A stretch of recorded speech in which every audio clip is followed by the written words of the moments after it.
حضرت سلیمان علیہ السلام نہر کے کنارے بیٹھے ہوئے تھے کہ ان کی نگاہ ایک چونٹی پر پڑی جو گیہوں کا ایک دانہ لے کر پانی کی طرف جا رہی تھی۔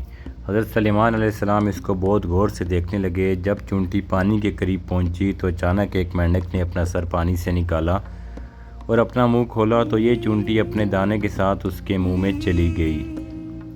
مینڈک پانی میں داخل ہو گیا اور پانی ہی میں بہت دیر تک رہا۔ سلیمان علیہ السلام اس کو بہت غور سے دیکھتے رہے۔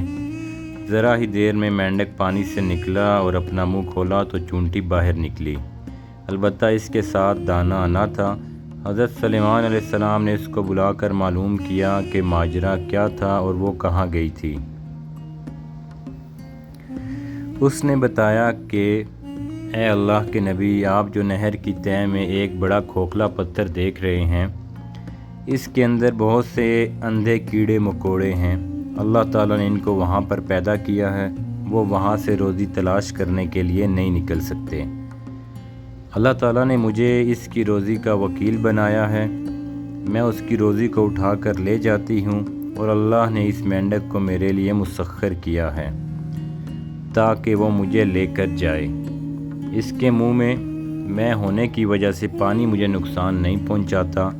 وہ اپنا منہ بند پتھر کے سوراخ کے سامنے کھول دیتا ہے، میں اس میں داخل ہو جاتی ہوں۔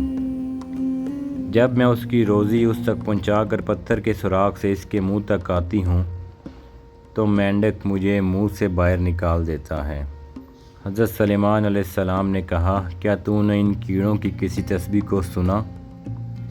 چونٹی نے بتایا، ہاں، وہ سب کہتے ہیں پاک ہے وہ ذات جو مجھے اس گہرے پانی کے اندر بھی نہیں بھولتا۔ سبحان اللہ۔